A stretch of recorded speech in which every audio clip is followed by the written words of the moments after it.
Ang bigat ng bawat hakbang ni Althea sa pasilyo ng simbahan ay parang pasan niya ang buong mundo. Mahigpit ang hawak niya sa maliit na kamay ng kanyang anak na si Leo, na para bang doon siya kumukuha ng lakas para tapusin ang bagay na sinimulan niya. Ito na yon. Wala nang atrasan. Ang malamig na hangin sa loob ng simbahan ay tila sumasampal sa kanyang pisngi. Ang amoy ng mga puting lila at rosas na nakapalibot sa altar ay nakakahilo. Napakaganda ng lahat. Mula sa naglalakihang mga stained glass na bintana hanggang sa mga gintong palamuti, lahat ay sumisigaw ng karangyaan. Isang mundong hindi para sa kanya. Hindi kailanman magiging para sa kanya. Napayuko si Althea. Kitang-kita niya ang pagkakaiba ng luma niyang sapatos sa makintab na sahig na marmol. Sa tabi niya, ang mumurahing sapatos ni Leo ay tila isang insulto sa banal at marangyang lugar na ito. Ito ang dahilan. Ito ang dahilan kung bakit kailangan niyang gawin ito. Para kay Leo. Para sa kinabukasan ng kanyang anak. Dahan-dahan niyang itinuon ang kanyang paningin sa altar. Nandoon siya. Si Miguel. Nakatayo sa tabi ng babaeng mapapangasawa nito. Napakakisig ni Miguel sa kanyang puting tuksedo, tila isang prinsipe mula sa isang fairy tale. Ang babae sa tabi niya, si Cassandra, ay napakaganda sa kanyang wedding gown. Perpekto sila para sa isa't isa. Isang matinding kirot ang gumuhit sa puso ni Althea. 5 taon. 5 taon na ang lumipas pero ang sakit ay naroon pa rin, sariwa at dumudugo na parang kahapon lang nangyari. Mama, bakit po tayo nandito? Tanong ni Leo sa mahinang boses, sapat lang para marinig niya. Hinaplos ni Althea ang buhok ng anak. May kailangan lang tayong gawin, anak. Sandali lang ito. Hindi na niya kayang tumingin pa sa altar. Ang bawat segundo na nakikita niya si Miguel sa tabi ng ibang babae ay parang libu-libong karayom na tumutusok sa kanyang pagkatao. Tama ba itong ginagawa ko? Tanong niya sa sarili sa ika-100 ulit. Paano kung magkamali ako? Paano kung... If anyone objects to this union, speak now or forever hold your peace, malakas na tanong ng pari. Ang buong simbahan ay nabalot ng katahimikan. Ito na ang pagkakataon niya. Ngunit nanigas ang kanyang mga paa. Ang dila niya ay tila umurong. Ang tanging nagawa niya ay mas higpitan pa ang hawak sa kamay ni Leo. Hindi niya kaya. Duwag siya. Bigla, sa gitna ng katahimikan, isang matinis ngunit malinaw na boses ng bata ang umalingaw-ngaw sa buong simbahan. Papa ko po siya. Lahat ng ulo ay sabay-sabay na lumingon sa kanilang direksyon. Ang mga bulungan ay nagsimula, parang bubuyog na biglang nagambala. Naramdaman ni Althea na parang huminto ang pag-ikot ng mundo. Nakita niya ang gulat sa mga mukha ng mga bisita. Nakita niya ang pagkalito sa mukha ni Cassandra. Nakita niya ang sukdulang galit sa mukha ni Donna Esmeralda, ang ina ni Miguel. At nakita niya si Miguel. Ang kulay ay nawala sa mukha nito. Ang mga mata nito ay nanlalaki sa pagkabigla at hindi makapaniwala, nakatitig diretsyo sa kanya. At sa batang nasa tabi niya. Sa isang iglap, nawala ang lahat ng pag-aalinlangan ni Althea. Puno ng determinasyon, binitawan niya ang kamay ni Leo at mabilis na naglakad papalapit sa altar. Ang mga bulungan ay lalong lumakas. Hindi niya ito pinansin. Tumigil siya sa harap ni Miguel. Ang mga mata nila ay nagtagpo. Sa isang segundong iyon, nakita niya ang lahat, ang gulat, ang sakit, ang tanong. Inilagay niya ang isang nakatuping sulat sa nanginginig nitong kamay. Basahin mo, halos pabulong niyang sabi. Walang lingon-likod, tinalikuran niya ang lahat. Ang lalaking minahal niya, ang babaeng nasaktan niya, at ang pamilyang sumira sa kanya. Bawat hakbang palayo sa altar ay 1,000 beses na mas mabigat kaysa sa paglapit. Hindi siya tumakbo. Naglakad siya ng tuwid, pilit na itinatago ang panginginig ng kanyang mga tuhod at ang pagnanais na bumalik at bawiin ang lahat.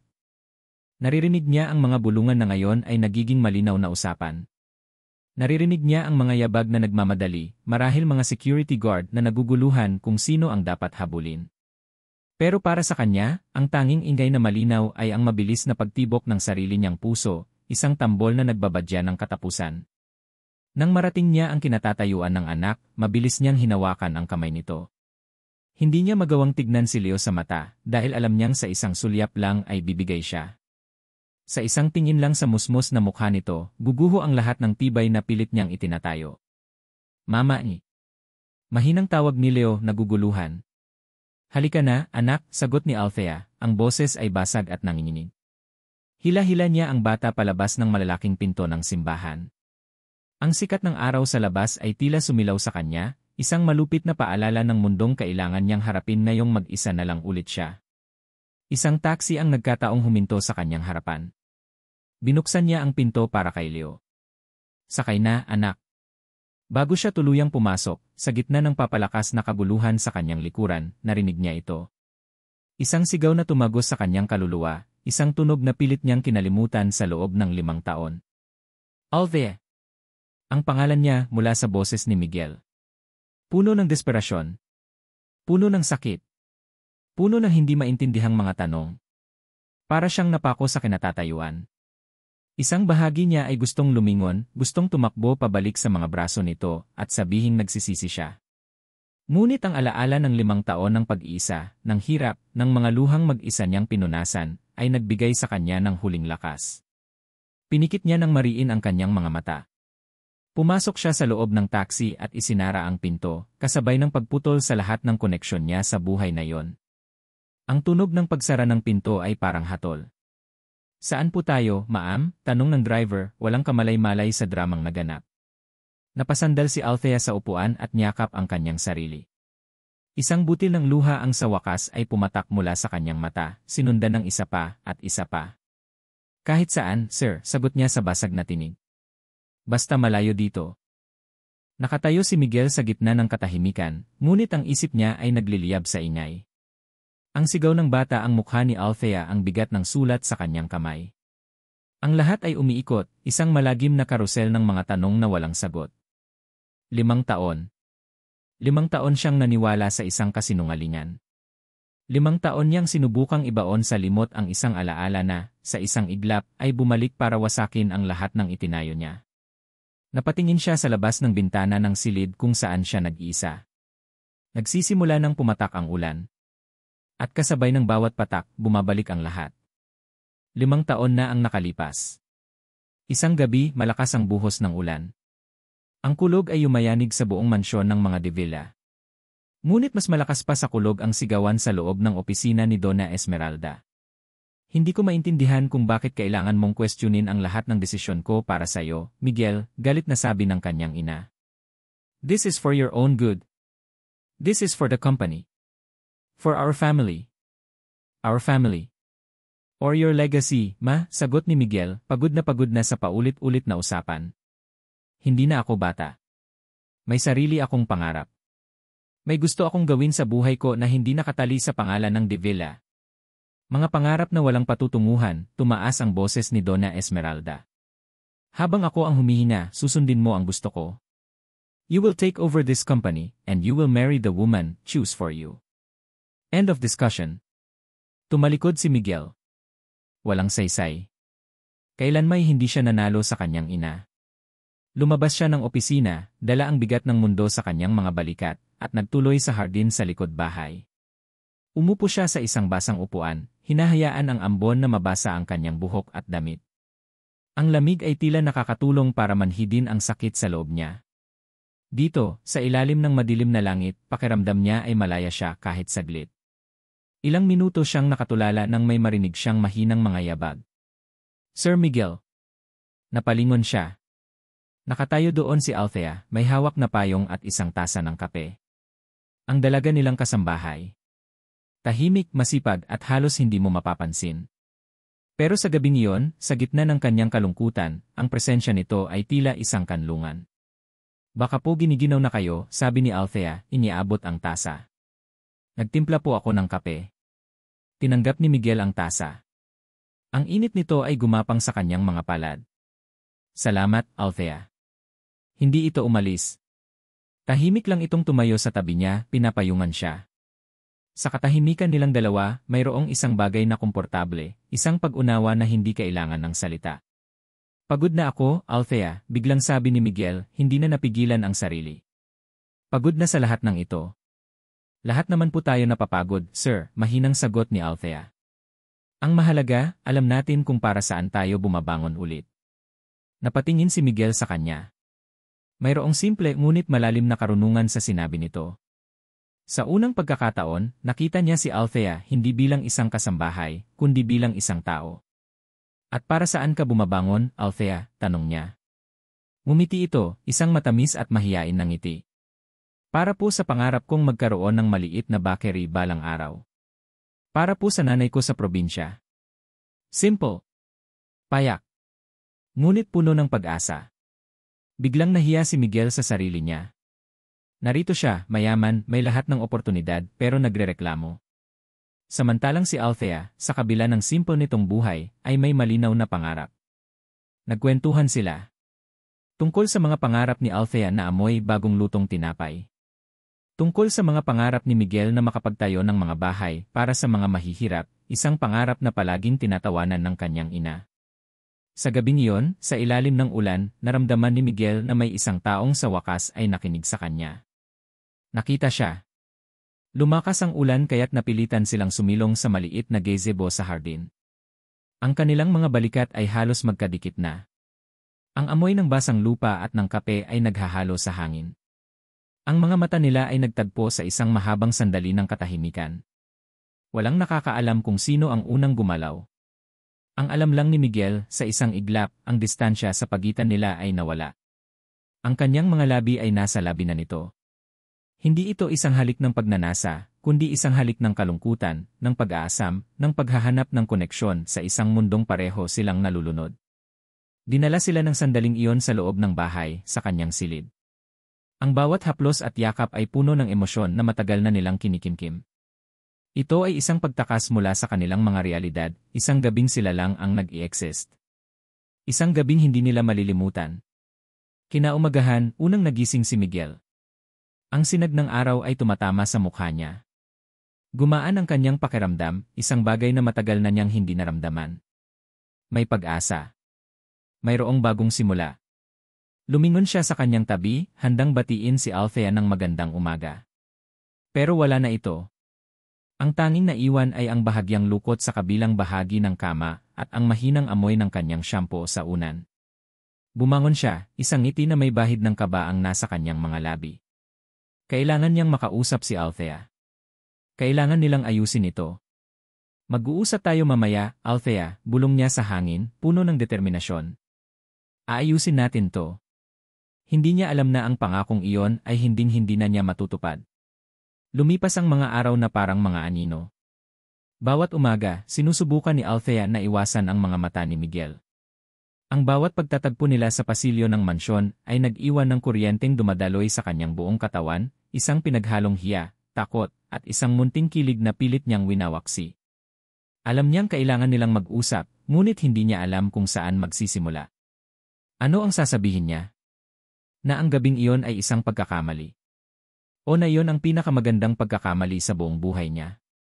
Ngunit ang katawan niya ang unang nagbigay ng sagot.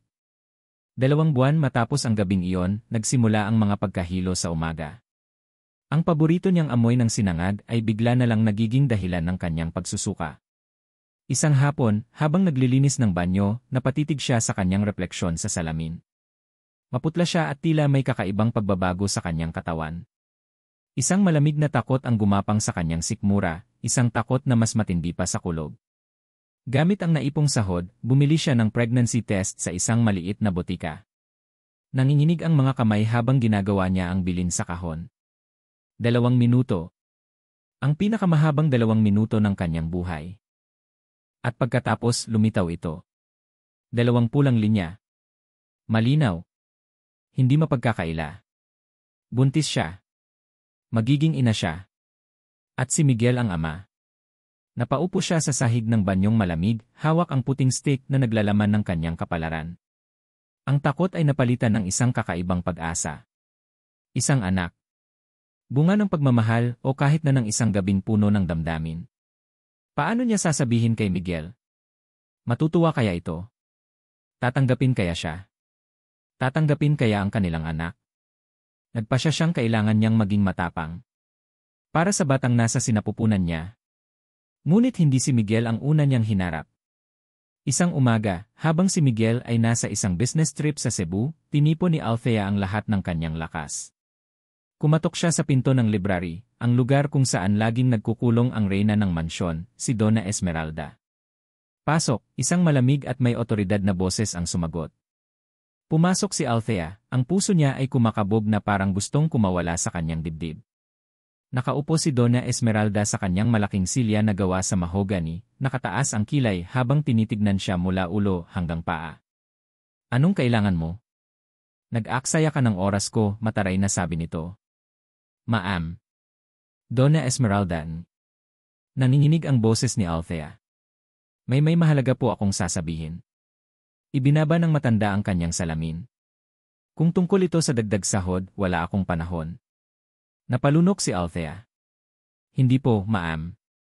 Tungkol po ito sa akin at kay Sir Miguel. Isang saglit na katahimikan.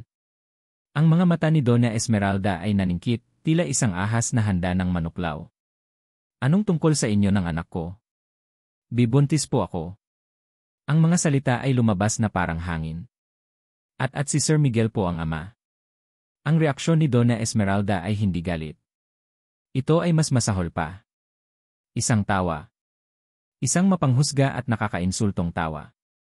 Talaga, sabi nito, tumatayo mula sa kanyang upuan at dahan-dahang lumalapit kay Althea. At inaasahan mong maniniwala ako sa kalokohang iyan. Isang desperadang katulong na gustong makakapit sa yaman ng mga De Villa. Totoo po ang sinasabi ko, ma'am, umiiyak na sabi ni Althea. Hindi po ako nagsisinungaling. Biglang tumigil sa pagtawa si Donna Esmeralda. Ang kanyang mukha ay naging kasing tigas ng bato. Dumukot ito sa kanyang drawer at inihagis ang isang makapal na sobre sa lamesa. Bumagsak ito na may kasamang malakas na tunog.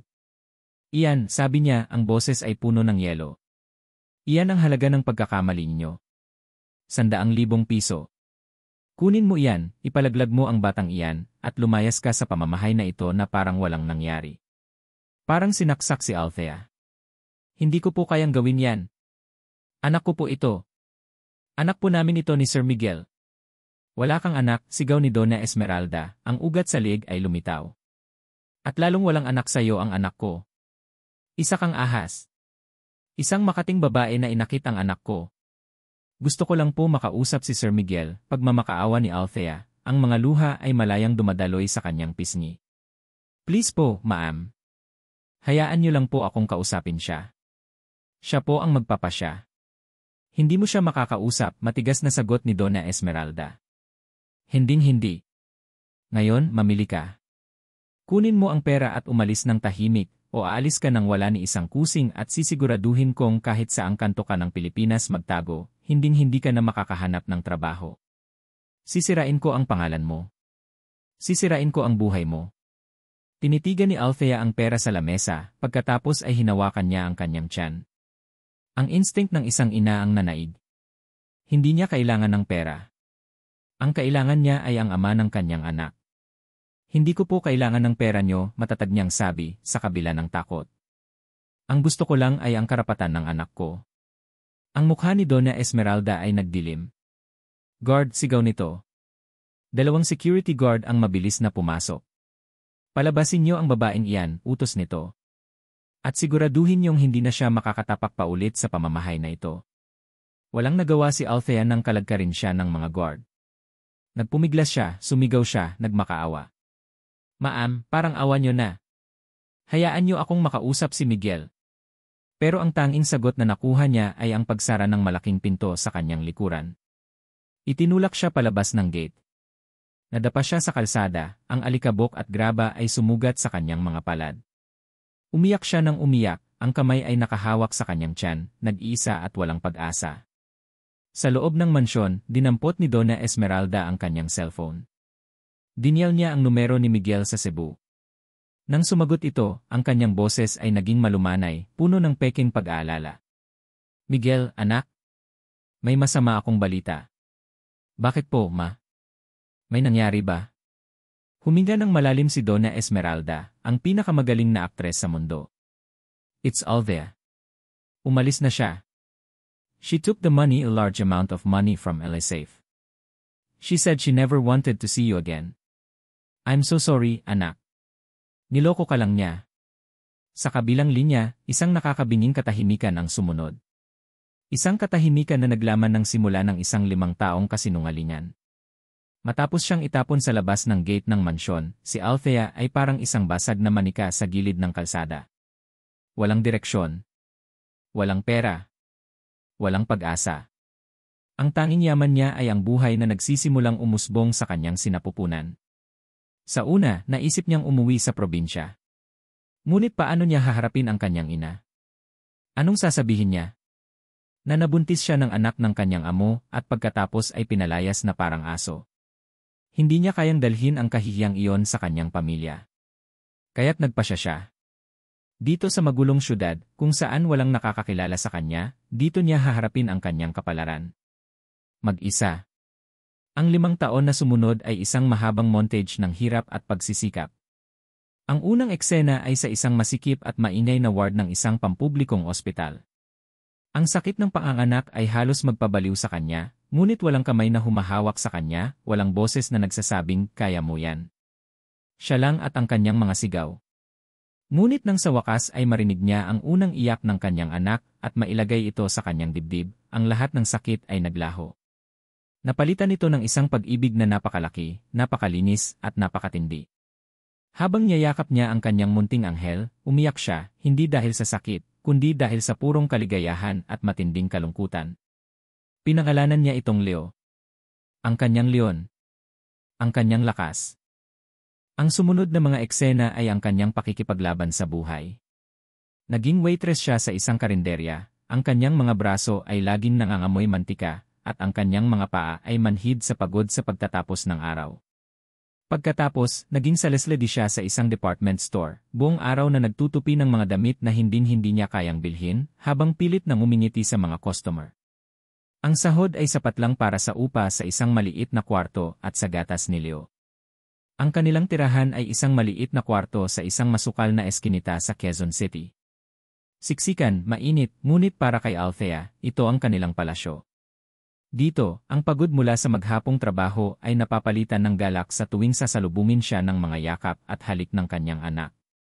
Ang bawat ngiti ni Leo, ang bawat tawa nito, ay sapat na para burahin ang lahat ng hirap. Ngunit may mga pagkakataon na ang buhay ay tila masyadong malupit. Isang gabi, nilagnat ng mataas si Leo. Nanginginig ito sa ginaw at hirap huminga. Halos mabaliw si Althea. Wala siyang pera para ipang-doktor. Sa gitna ng gabi, kumatok siya sa pinto ng kanyang kapitbahay, nilunok ang lahat ng pride, at nakiusap na mangutang. Ang kahihiyan ay walang-wala kumpara sa takot na nararamdaman niya para sa kanyang anak. Sa ospital, habang hawak ang kamay ni Leo, ipinangako niya sa sarili na gagawin niya ang lahat para hindi na muling maranasan ng anak niya ang ganitong hirap. Habang lumalaki si Leo, nagsimula na rin itong magtanong. Isang hapon, habang naglalaro sila, bigla itong tumigil at tumingin sa kanya. Mama, nasaan si Papa? Natigilan si Althea. Ang tanong na pinakakinatatakutan niya ay dumating na. Paano niya sasagutin? Sasabihin ba niya ang totoo, na ang ama nito ay nasa isang mansyon, nabubuhay sa karangyaan, at marahil ay hindi man lang alam na nag-i-exist siya? O sasabihin ba niya ang kasinungalingan na iniwan sila nito? Pinili niya ang 100 sa gitna. Lumuhod siya para magpantay ang kanilang mga mata at hinaplos ang pisngi nito. Ang papa mo, anak, nasa malayo siya ngayon. May mahalaga siyang ginagawa. Pero mahal na mahal ka niya, okay? Huwag mo yang kakalimutan. Iyon ang naging kwento niya sa loob ng maraming taon. Isang ama na nasa malayo, isang ama na mabait, isang amang mahal si Leo. Ngunit hindi niya kailanman ipinakita ang litrato ni Miguel. Ayaw niyang bigyan ng mukha ang isang pangarap na baka hindi naman matupad. Isang araw, sa karinderyang pinagtatrabahuhan niya, habang nagliligpit ng mesa ng isang customer na kalilisan lang, nakita niya ang isang lumang dyaryo na naiwan. Pupulutin na sana niya ito para itapon ng isang malaking litrato sa society page ang pumukaw sa kanyang pansin. Nabitawan niya ang basahang hawak. Ang litrato sa dyaryo ay tila humigop sa lahat ng hangin sa kanyang baga. Ang puso niya ay biglang tumigil sa pagtibok. Isang magandang mag-asawa nakangiti sa kamera. Ang babae ay nakasuot ng napakagandang bestida. Ang lalaki ay nakasuot ng isang mamahaling suit. Ang headline, Danny kasal ng taon, Miguel de Villa at Cassandra Imperial, nakatakda ng ikasal lab susunod na linggo. Si Miguel. Ikakasal na. Sa isang iglap, ang 5 taon ng pagtitiis, ang 5 taon ng pagsisikap, ang 5 taon ng pag-asang baka sakali lahat ay gumuho. Sa loob ng 5 taon, ginawa ni Miguel ang lahat para kalimutan si Althea. Pagkatapos ng tawag na yon mula sa kanyang ina, ang mundo ni Miguel ay gumuho sa ibang paraan. Hindi dahil sa pag-ibig na nawala, kundi dahil sa tiwalang nasira. Ang Althea na nakilala niya sa ilalim ng ulan, ang babaeng may simpleng pangarap at malalim na pag-unawa, ay biglang naging isang manggagamit. Isang babaeng pera lang ang habol. Ang sakit ay mas matindi pa sa pag-ibig. Ito ay sakit ng pagkakatraidor. Kaya't ibinaon niya ang sarili sa trabaho. Ang pangarap niyang magtayo ng mga bahay para sa mahihirap ay isinantabi niya. Sa halip, tinanggap niya ang landas na iginuhit para sa kanya ng kanyang ina. Naging isa siyang corporate machine, matalino, agresibo, at walang awa. Nag-excel siya.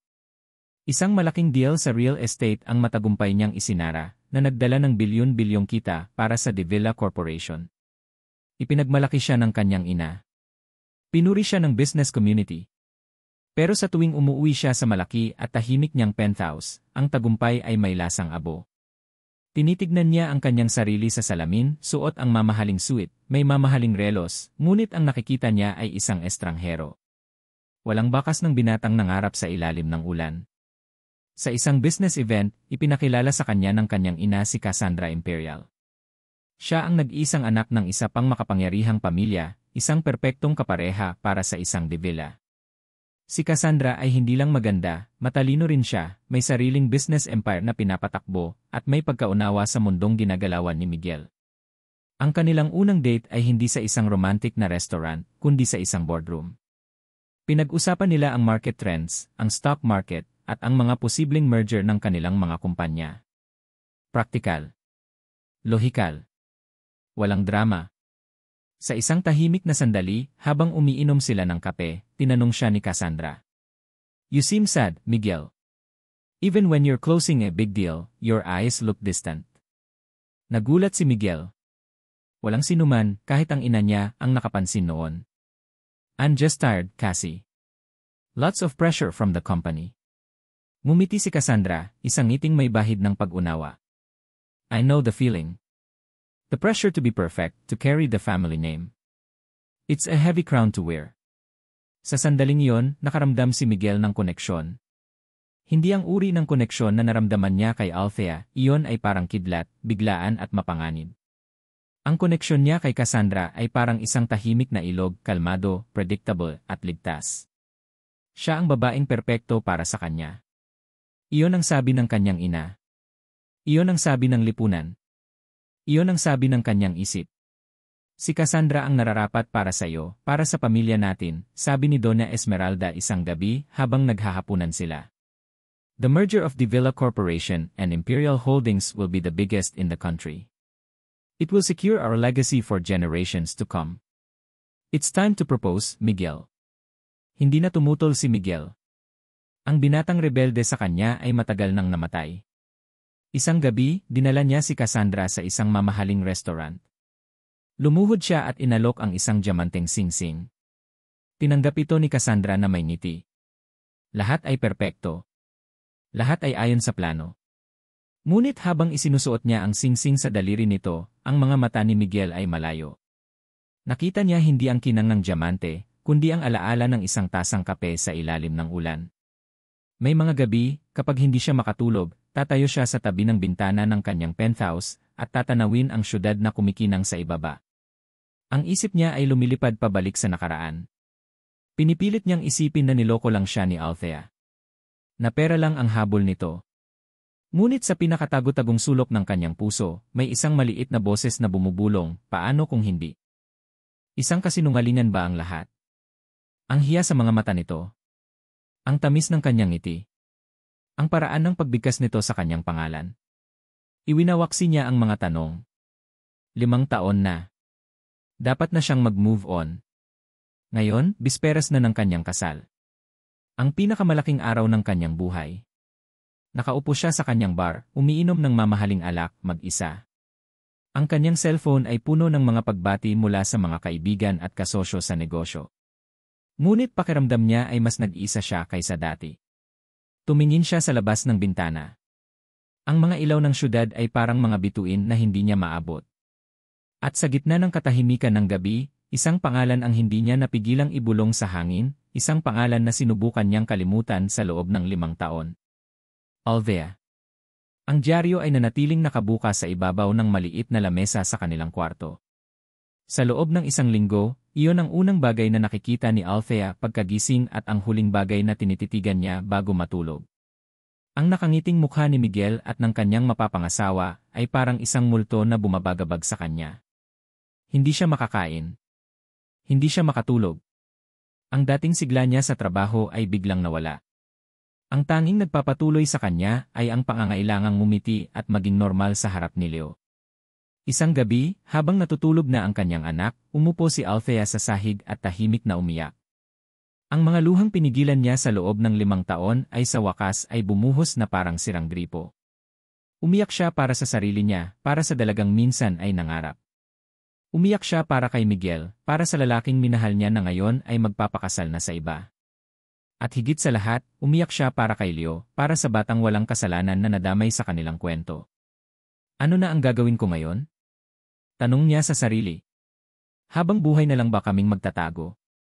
Habang buhay na lang bang magiging isang kwento ang kanyang ama? Tiningnan niya ang paligid ng kanilang munting silid. Ang mga damit nila ay nakasabit sa isang sampayan. Ang mga laruan ni Leo ay nakakalat sa sahig. Ang bubong ay may maliit na butas na tumutulo tuwing umuulan. Ito ang buhay na kaya niyang ibigay.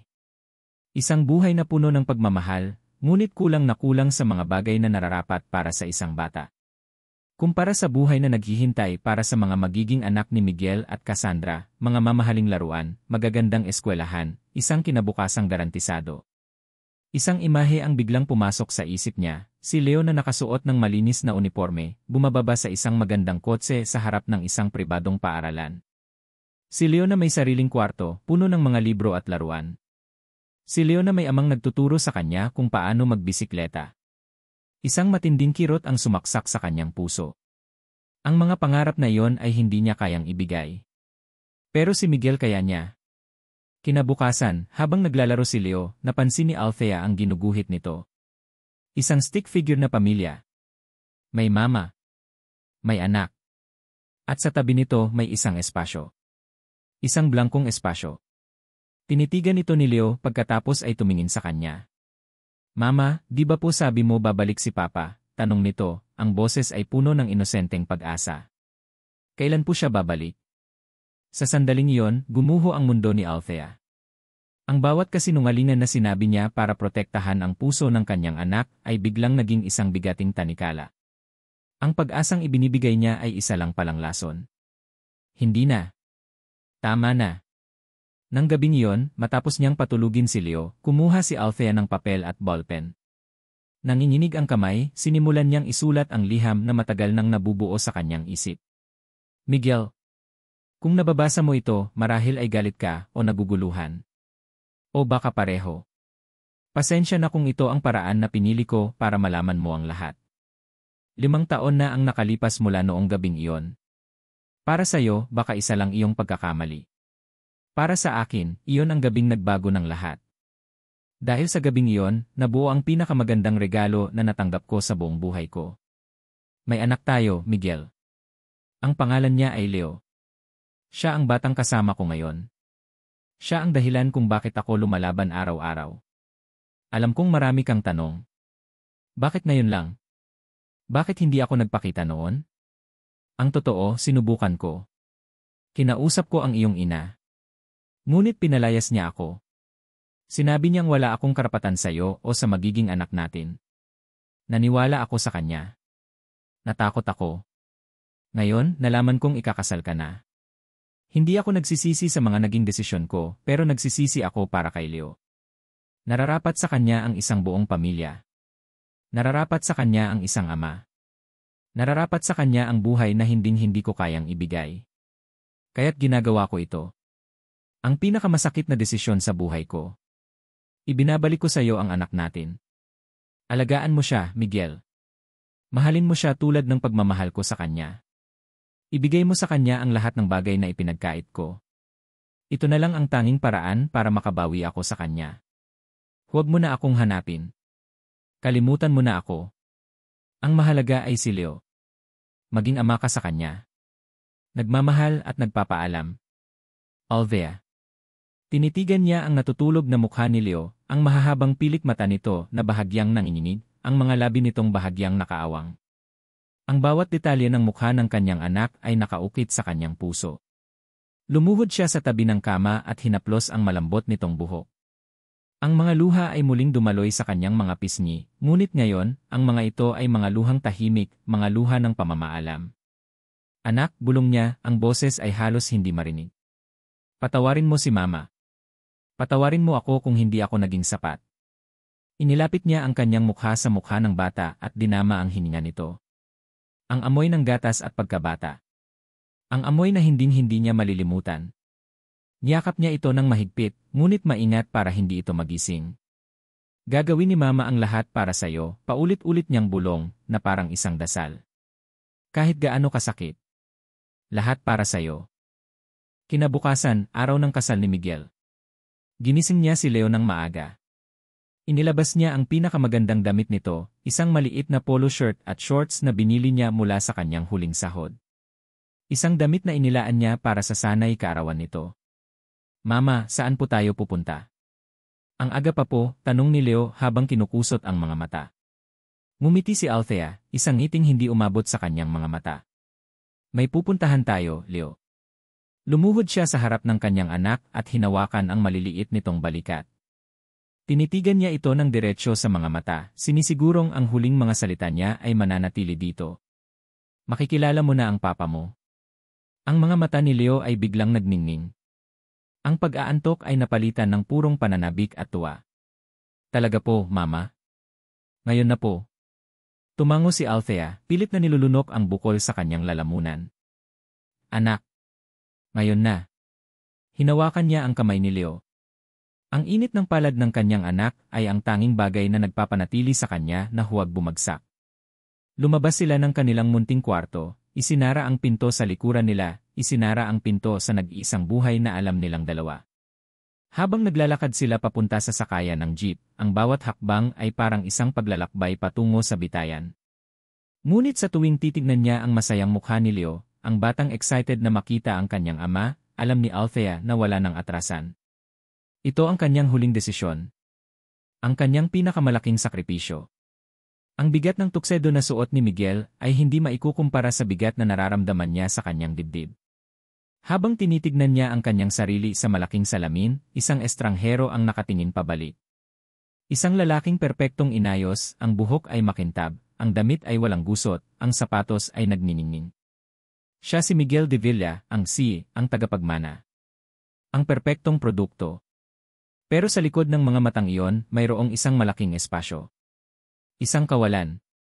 Pakiramdam niya ay isa siyang aktor na naghahanda para sa pinakamalaking papel ng kanyang buhay. Isang papel na hindi niya pinili, ngunit kailangan niyang gampanan. May kumatok sa pinto. Pumasok si Cassandra, napakaganda sa kanyang wedding gown. Ang ngiti nito ay kasing liwanag ng umaga, ngunit agad itong napawi nang makita ang ekspresyon sa mukha ni Miguel. Lumapit ito at marahang hinawakan ang kanyang kamay. Ang kamay ni Miguel ay malamig na parang yelo. Are you okay, Miggy? Tanong nito, ang boses ay puno ng tunay na pag-aalala. Pilit na umiti si Miguel, isang ngiting hindi umabot sa kanyang mga mata. Okay lang ako, Cassie. Wedding jitters lang siguro. Hindi niya kayang salubungin ang mga mata nito. Nahihiya siya. Nahihiya siyang niloloko niya ang babaeng ito na walang ibang ipinakita sa kanya kundi kabaitan at pag-unawa. The car is waiting, sabi ni Cassandra, pinisil ang kanyang kamay bago umalis. Ang paglalakbay papuntang simbahan ay parang isang panaginip. Ang mga mukha ng tao sa labas ay malabo. Ang tunog ng trapiko ay malayo. Ang tanging malinaw sa kanya ay ang pakiramdam na siya ay dinadala patungo sa kanyang katapusan, hindi sa kanyang simula. At ngayon, nakatayo na siya sa altar. Ang simbahan ay puno ng mga pinakamayayamang tao sa bansa. Ang mga bulaklak ay nagbibigay ng matamis na amoy sa hangin. Ang organ ay tumutugtog ng isang solemn at marangyang musika. Lahat ay perpekto. Lahat ay isang magandang kasinungalingan. Ang boses ng pari ay parang isang ugong sa kanyang tainga, mga salitang dumadaan lang ngunit hindi niya naiintindihan. Inulit niya ang mga ito nang wala sa sarili, isang makinang nagsasalita. To have and to hold from this day forward, for better, for worse, for richer, for poorer. For richer, naisip ni Miguel. Iyon lang naman ang mahalaga sa lahat ng ito. In sickness and in health, to love and to cherish, till death do us part. Love. Ang salitang iyon ay parang isang dayuhang lengguwahe sa kanyang bibig. Ang isip niya ay biglang lumipad pabalik sa isang gabing umuulan, sa isang tasang kape, sa isang babaeng may simpleng pangarap at mga matang nakakaintindi. Isang mabilis na kirot ang dumaan sa kanyang puso, isang kirot na matagal na niyang pilit kinakalimutan. If anyone objects to this union, speak now or forever hold your peace, deklara ng pari, ang boses ay umalinggaw sa sagradong katahimikan. Walang umimik. Siyempre. Sino naman ang maglalakas loob na tumutol sa kasal ng isang de Villa at isang imperial? Ngunit sa gitna ng inaasahang katahimikan, isang boses ang bumasag sa lahat. Isang boses na maliit, matinis, ngunit malinaw na parang kristal. Papa ko po siya. Parang huminto ang oras. Ang lahat ng ingay ay naglaho. Napalingon si Miguel, kasabay ng daan-daang iba pang mga bisita. Ang kanyang mga mata ay dumapo sa dulo ng pasilyo. May isang batang lalaki, nakasuot ng munting polo shirt. At sa tabi nito may isang babae. Isang babae na ang mukha ay sinubukan niyang burahin sa kanyang alaala sa loob ng 5 taon, ngunit hindi niya kailanman nagawa. Parang tinusok ng yelo ang kanyang puso. Huminto ang kanyang paghinga. Ang mundo niya, na maingat na itinayo sa pundasyon ng mga kasinungalingan at mga kompromiso, ay nagsimulang gumuho. Siya. Si Althea. Hindi ito possible. Isa itong multo. Isang masamang panaginip. Ngunit ang multo ay gumagalaw. Naglalakad dito papalapit sa altar. Ang bawat hakbang nito ay tila isang malakas na pagyanig sa sahig na kinatatayuan niya. Ang mga bulungan sa paligid ay nagmistulang isang bagyo, ngunit hindi niya marinig. Ang tanging nakikita niya ay si Althea. Ang kanyang mga mata. May sakit doon. May sakripisyo. At may isang bagay na hindi niya maintindihan. Tumigil ito sa kanyang harapan. Ang kanilang mga mata ay nagtagpo. Isang segundo lang. Ngunit sa isang segundong iyon, parang nabasa niya ang isang buong nobela ng pighati. Inilahad nito ang kamay at inilagay ang isang nakatuping papel sa nanginginig niyang palad. Basahin mo, halos hindi marinig na bulong nito. At pagkatapos, tumalikod ito. Naglakad palayo na parang walang nangyari. Iniwan siyang nakatayo doon sa altar, tulala, basag, at hawak-hawak ang isang pirasong papel na naglalaman ng katotohanang babago sa kanyang buhay magpakailanman. Ang katahimikan ay nabasag ng isang kolektibong paghinga, na sinundan agad ng isang rumaragasang alon ng mga bulungan. Para kay Doña Esmeralda, ang tunog na iyon ay mas masahol pa sa isang pagsabog. Ito ang tunog ng pagguho. Ang pagguho ng lahat ng pinaghirapan niya. Anong nangyayari? Sino yung babaeng iyon? Anak daw ni Miguel. Ang mga salita ay parang mga bubuyog na umiikot sa kanyang tainga, bawat isa ay may dalang kamandag. Ang kanyang mukha, na laging kalmado at may otoridad, ay namula sa galit at kahihiyan. Habang ang lahat ay nakatitig sa papalayong si Althea, si Doña Esmeralda ay gumalaw na parang kidlat. Ang kanyang unang instinct, damage control. Security, sigaw niya, ang boses ay matigas at puno ng utos. Walang sinuman ang lalabas. Walang sinuman ang papasok. Kunin niyo ang lahat ng cellphone na kumukuha ng litrato. Walang press. Do you understand me? Walang makakalabas na kahit anong impormasyon tungkol dito. Ang kanyang mga utos ay gumising sa mga natulalang guard. Mabilis silang kumilos, sinusubukang harangan ang mga pinto at pakalmahin ang mga nagkakagulong bisita. Ang mga flash ng kamera mula sa mga paparazzi na nag-aabang sa labas ay nagsimulang sumilip sa mga bintana. Isang iskandalo. Isang media circus. Ang pinakamasamang bangungot ng isang de Villa. Binalingan niya ang altar. Ang pari ay nakatulala. Si Cassandra ay maputla na parang papel. At ang kanyang anak, si Miguel, ay nakatayo pa rin na parang isang estatwa, nakatitig sa pinto kung saan nawala si Althea. Hawak ang isang pirasong papel na parang ito ang pinakamabigat na bagay sa mundo. Nilapitan niya ito. Ang kanyang mga hakbang ay mabilis at mabigat. Hinawakan niya ang braso ni Miguel ng mahigpit, ang kanyang mga kuko ay halos bumaon sa mamahaling tela ng tuksedo nito. Miguel, bumalik ka sa katinuan mo, pabulong ngunit mariin niyang sabi. Huwag mong hayaang sirain ng babaeng iyon ang araw na ito. Ang buhay mo. Hindi kumibo si Miguel. Parang wala itong naririnig. Isang desperada. Isang manggagamit, patuloy ni Donna Esmeralda, ang boses ay nanginginig sa galit. Pinlano niya ito. Gusto niya tayong sirain. Gusto niyang makuha ang pera natin. Kalimutan mo ang babaeng iyon. Ituloy ang kasal. Hinilan niya ang anak, sinusubukang ibalik ito sa tamang posisyon sa tabi ni Cassandra. Ituloy mo ito, Miguel. Ipakita mo sa lahat na hindi tayo kayang pabagsakin ng isang hamak na katulong. Ngunit bago pa man niya maitulak si Miguel, isang kamay ang pumigil sa kanya. Si Cassandra. Ang dalaga, na kanina'y mukhang babasagin sa pagkabigla, ay mayroon na ngayong determinasyon sa kanyang mga mata. Dahan-dahan, sa harap ng lahat ng natitirang bisita, hinubad niya ang napakalaking diamanteng singsing mula sa kanyang daliri. Ang kilos ay simple, ngunit ang mensahe ay kasing lakas ng isang kulog. I think we need to postpone this, Donna Esmeralda, sabi ni Cassandra, ang boses ay kalmado ngunit pinal. Pagkatapos ay lumingon siya kay Miguel. Ang kanyang mga mata ay puno ng lungkot, ngunit mayroon ding pag-unawa. Dahan-dahan niyang inilagay ang singsing sa palad ni Miguel, sa tabi ng nakatuping liham. You need to figure this out, Miguel, mahina niyang sabi. Away from all of this. At tulad ni Althea, tumalikod din si Cassandra, at naglakad palayo, iniwan ang pamilya de Villa sa gitna ng kanilang nasirang kasalan. Para kay Donna Esmeralda, iyon ang huling dagok.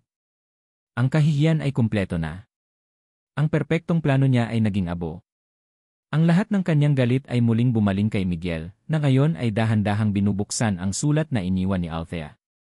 Huwag mong basahin yan, sigaw ni Donna Esmeralda. Kasama yan sa plano niya. Lason yan. Huwag kang magpapadala sa drama ng babaeng. Ngunit huli na ang lahat. Binabasa na ni Miguel ang sulat. Nakita ni Donna Esmeralda ang pagbabago sa mukha ng kanyang anak. Una, ang pagkalito. Sumunod, ang pagkabigla. Pagkatapos, isang unti-unting realisasyon na lumalatay sa mga mata nito. At sa huli, isang emosyon na hindi pa niya nakikita kay Miguel dati, isang malalim, nagyelong sakit na mabilis na napalitan ng isang bagay na mas nakakatakot. Galit. Isang galit na hindi nakatuon sa babaeng sumira ng kanyang kasal. Dahan-dahang itinaas ni Miguel ang kanyang mga mata mula sa papel. Tumingin siya sa kanya. Sa unang pagkakataon sa buhay nito, hindi siya nito tiningnan bilang isang anak na tumitingin sa ina. Tiningnan siya nito na parang isang estranghero. Isang kaaway. Iniwan ni Miguel ang nagkakagulong mga tao, ang nag-aapoy na galit ng kanyang ina, at ang mga basag na piraso ng kanyang dapat sanay kasal. Isang silid sa gilid ng simbahan ang kanyang pinasukan, isang maliit at tahimik na lugar para sa mga pari. Dito niya sinubukang huminga. Ang sulat ni Althea ay nanginginig sa kanyang kamay, ang mga salita nito ay paulit-ulit na tumatakbo sa kanyang isip. May anak tayo, Miguel. Pinalayas niya ako.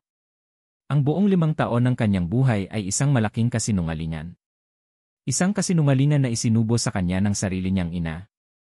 Ang galit ay nagsimulang kumulo sa loob niya, isang galit na mas mainit at mas mapanganib kaysa sa anumang naramdaman niya dati. May pumasok sa silid. Si Cassandra. Nakatayo ito sa may pintuan, ang perpekto nitong ayos ay bahagya ng nagugulo, ngunit ang kanyang mga mata ay malinaw at kalmado. Inaasahan ni Miguel ang mga sigaw. Ang mga sumbat. Ang mga luha ng isang babaeng nasaktan at ipinahiya sa harap ng daan-daang tao. Inihanda niya ang sarili para dito. Karapat-dapat siya sa lahat ng iyon. Cassie, I'm so sorry. Nagsimula siya, ang boses ay basag at puno ng hiya. Wala akong alam. Hindi ko alam na eh. It's okay. Pinutol siya ni Cassandra, ang boses nito ay mahinahon. Walang galit. Walang panunumbat. Alam ko na. Natigilan si Miguel. Kumunot ang kanyang noo. Anong-anong alam mo? Ang tungkol sa sulat. Umiling si Cassandra at dahan-dahang lumapit. Hindi lang ngayon, Miggy. Matagal ko nang alam. Parang may malamig na tubig na ibinuhos sa ulo ni Miguel. Hindi kita maintindihan. Huminga ng malalim si Cassandra. Ilang buwan na ang nakalipas. Galing tayo sa isang party. Lasing na lasing ka. Dinala kita sa bahay mo. At doon mo sinabi sa akin ang lahat. Biglang may mga pira-pirasong alaala na bumalik kay Miguel, malabo at magulo. Isang gabing madilim. Ang bigat ng alak. At ang bigat ng isang lihim na hindi na niya kayang dalhin mag-isa. Naalala niya ngayon. Nakaupo siya sa sahig ng kanyang penthouse, umiiyak na parang bata. Si Cassandra ay nakaupo sa kanyang harapan, tahimik na nakikinig. May babae noon, narinig niya ang sarili niyang sinasabi sa alaala, ang boses ay garalgal sa kalasingan.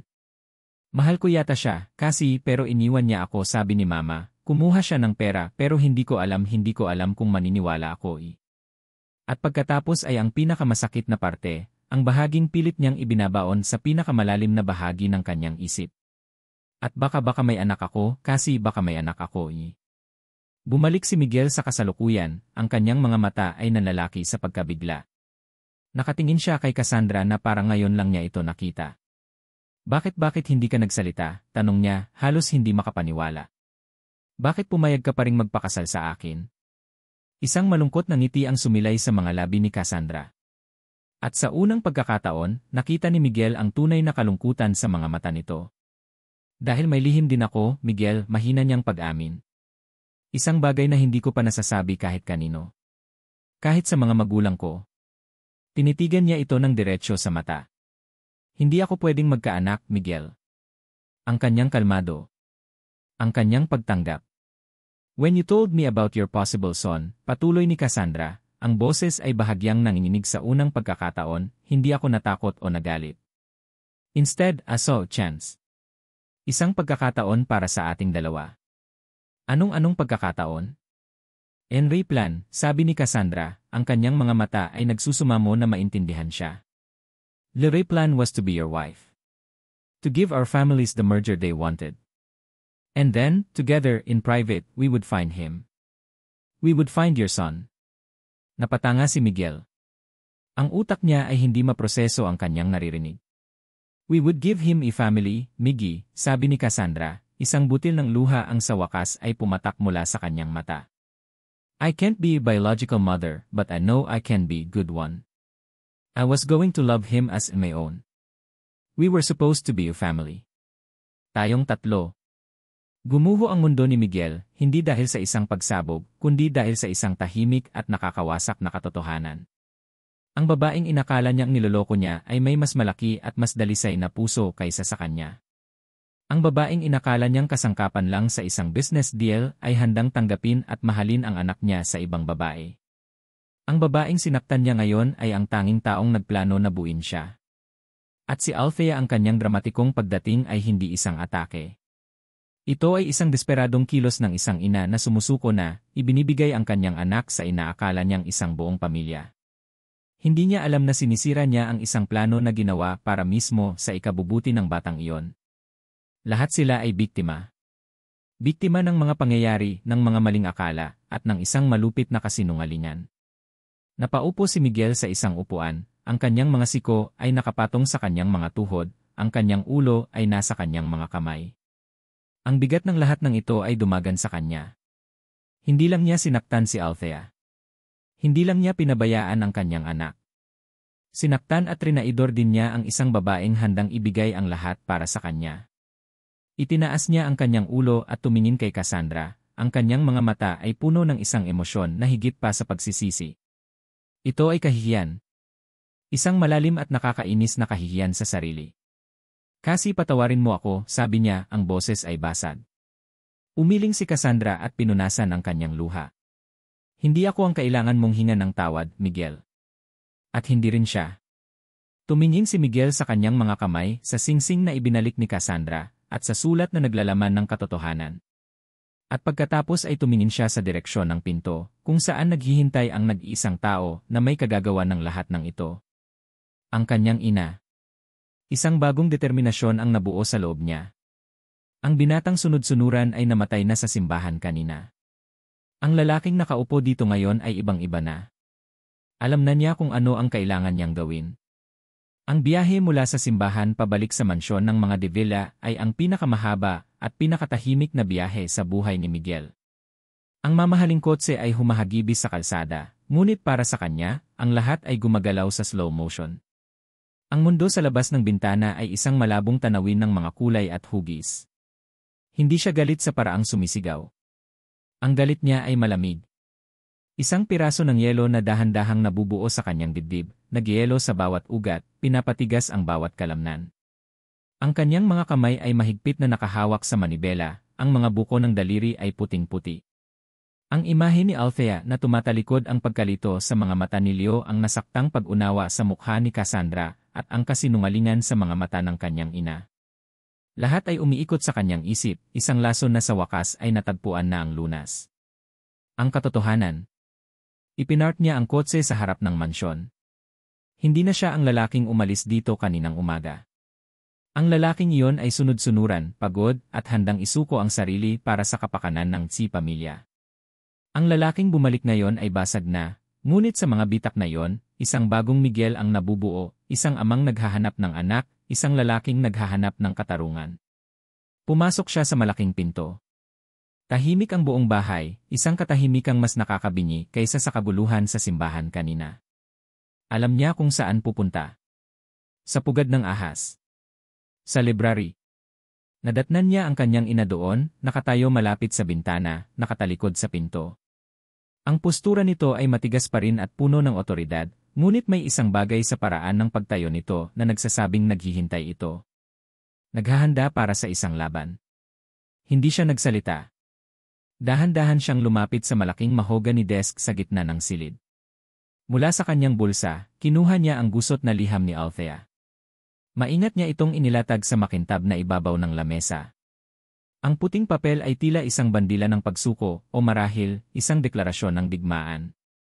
Lumingon si Donna Esmeralda. Ang mukha nito ay isang maskara ng kontroladong galit.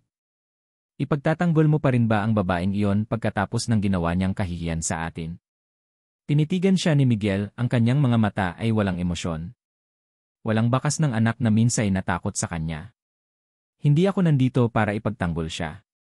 Nandito ako para sa katotohanan. Katotohanan. Isang mapaklang tawa ang kumawala sa kanyang ina. Peke yan. Gawa-gawa lang niya ang lahat para makakuha ng pera. Hindi ka ba natututo, Miguel?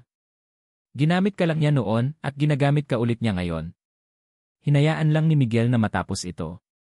Hinintay niya na maubos ang mga salita, ang mga kasinungalingang paulit-ulit na sinabi nito sa kanya sa loob ng 5 taon. Nang tumahimik na ito, nagsalita si Miguel.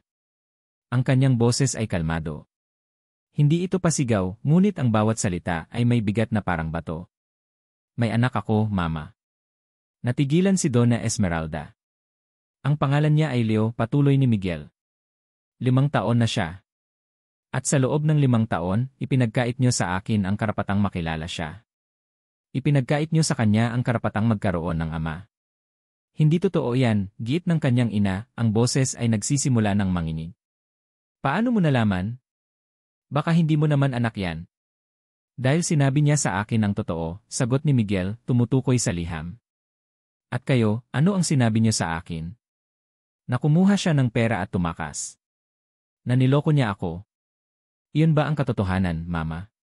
Hindi nakasagot si Donna Esmeralda. Ang maskara nito ay nagsisimulang magkabitak-bitak.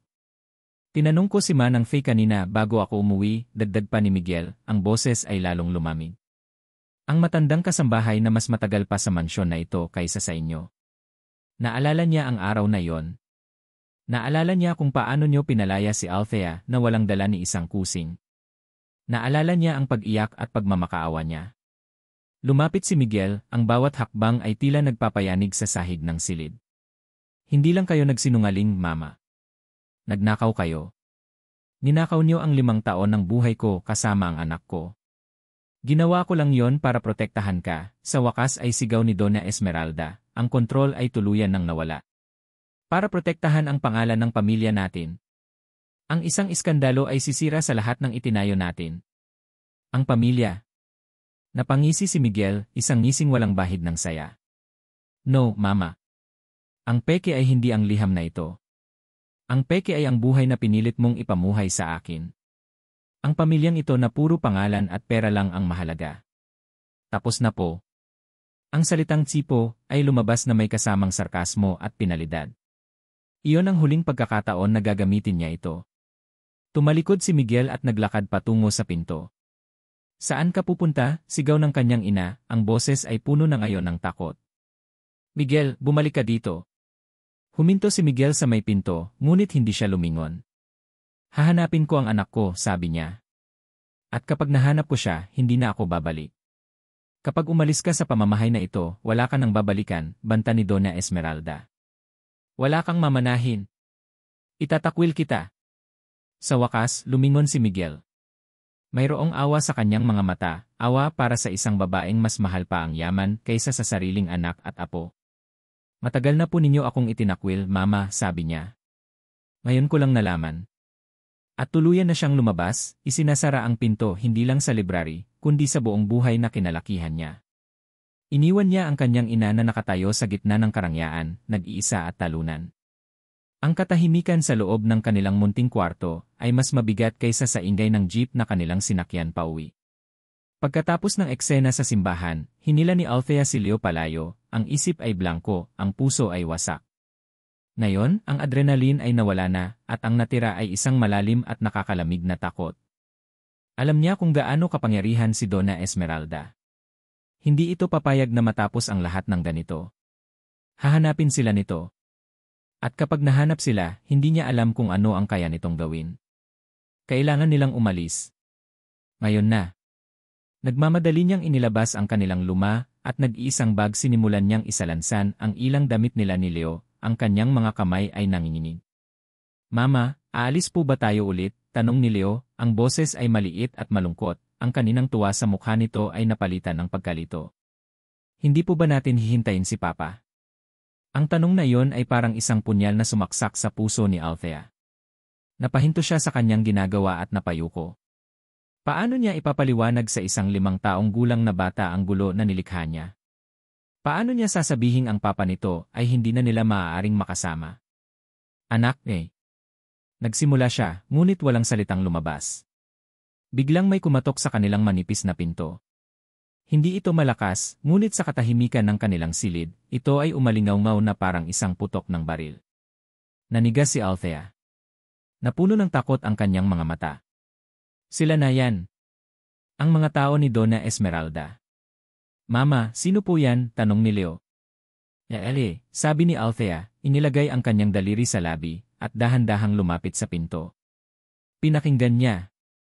Walang nagsasalita. Kumatok ulit. Sa pagkakataong ito, may kasama ng boses. Isang boses na halos hindi niya na makilala sa una dahil sa panginginig. Isang boses na narinig niya sa kanyang mga panaginip sa loob ng 5 taon. Althea, please. Alam kong nandyan ka. Mag-usap tayo. Si Miguel. Parang huminto ang pag-ikot ng mundo ni Althea. Ang kanyang mga paa ay tila napako sa sahig. Ang kanyang paghina ay huminto. Hindi ito maaari. Paano siya nahanap nito ng ganito kabilis? Althea. Sabi ulit ni Miguel mula sa labas, ang boses ay puno ng pagsusumamo. Hindi niya alam kung ano ang gagawin. Ang isang bahagi niya ay gustong manatiling nakatago, protektahan ang kanyang sarili, at ang kanyang anak mula sa karagdagang sakit. Ngunit ang isa pang bahagi, ang bahaging pagod na sa pagtakbo, ay gustong buksan ang pinto at harapin ang multo ng kanyang nakaraan. Ang kamay niya, na may sariling isip, ay dahan-dahang gumalaw patungo sa seradura. Binuksan niya ang pinto. At nandoon siya. Nakatayo sa maruming pasilyo, ang kanyang mamahaling tuksedo ay gusot na at may bahid ng dumi. Ang kanyang buhok ay magulo. Ang kanyang mukha ay puno ng pagod, pagsisisi, at isang sakit na sumasalamin sa nararamdaman niya. Nakatitig lang sila sa isa't isa sa loob ng ilang segundo na parang isang eternidad. Walang nagsasalita. Ang hangin sa pagitan nila ay puno ng mga salitang hindi masabi, ng 5 taon ng sakit, ng mga tanong, at ng mga nasirang pangako. Si Miguel ang unang bumasag sa katahimikan. Ginawa niya ang isang bagay na hindi inaasahan ni Althea. Lumuhod siya. Sa maruming sahig ng pasilyo, sa harap ng babaeng minsan niyang minahal at pinabayaan, lumuhod si Miguel de Villa. Patawarin mo ako, Althea, sabi niya, ang boses ay basag at nanginginig. Itinaas niya ang kanyang mga mata, at nakita ni Althea na puno ito ng luha. Patawarin mo ako sa lahat. Sa pagiging duwag. Sa hindi kita pinaniwalaan. Sa hindi kita hinanap. Patawarin mo ako sa lahat ng pagkukulang ko. Ang bawat salita ay parang isang martilyo na unti-unting dumudurog sa pader na itinayo ni Althea sa paligid ng kanyang puso. Ang lahat ng sakit, ang lahat ng galit, ang lahat ng pagtitiis na kinimkim niya sa loob ng 5 taon ay biglang bumuhos. Bakit? Umiiyak niyang tanong. Bakit ngayon ka lang?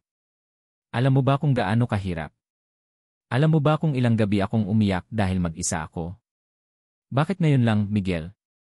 Hindi nakasagot si Miguel. Hinayaan niya lang na tanggapin ang lahat ng sakit na ibinabato sa kanya. Karapat-dapat siya dito. Sa gitna ng kanilang madramang pag-uusap, isang maliit na boses ang sumingit. Ikaw po ba ang papa ko? Pareho silang napalingon. Nakatayo doon si Leo sa likod ng kanyang ina, ang mga mata ay malaki at puno ng pagtataka, nakatitig sa lalaking nakaluhod sa kanilang harapan. Dahan-dahang tumayo si Miguel. Ang kanyang mga mata ay hindi maalis sa bata. Ang kanyang anak. Ang kanyang dugo at laman.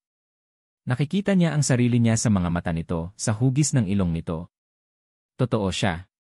Umiiyak, lumuhod ulit si Miguel, sa pagkakataong ito ay para maging kapantay ng bata. Tumango siya, hindi makapagsalita dahil sa bukol sa kanyang lalamunan. Muli siyang tumango. Hinawakan ni Althea ang balikat ni Leo. Ngunit hindi ito natakot. Dahan-dahan itong lumapit kay Miguel at, sa isang kilos na nagpabagsak sa lahat ng natitirang depensa ni Miguel, hinawakan ni Leo ang pisngi nito. Bakit po kayo umiiyak, Papa? Sa sandaling iyon, tuluyan nang bumigay si Miguel. Niyakap niya ang bata ng mahigpit, ang kanyang mga balikat ay nanginginig sa pag-iyak. Isang iyak ng pagsisisi, ng pasasalamat, at ng nawalang panahon. Patawarin mo si Papa, anak, bulong niya sa buhok ng bata. Patawarin mo ako. Niyakap din siya pabalik ni Leo. Mula sa likuran, lumapit si Althea. Napaluhod na rin siya. Niyakap ni Miguel ang kanyang braso at hinila siya palapit, hanggang sa silang tatlo ay magkayakap sa gitna ng sahig. Isang pamilya, basag at hindi perpekto, ngunit sa wakas ay magkakasama. Ngunit habang yakap sila ni Miguel, habang nararamdaman niya ang init ng kanyang katawan na matagal na niyang pinangarap, isang malamig na katotohanan ang bumulong kay Althea.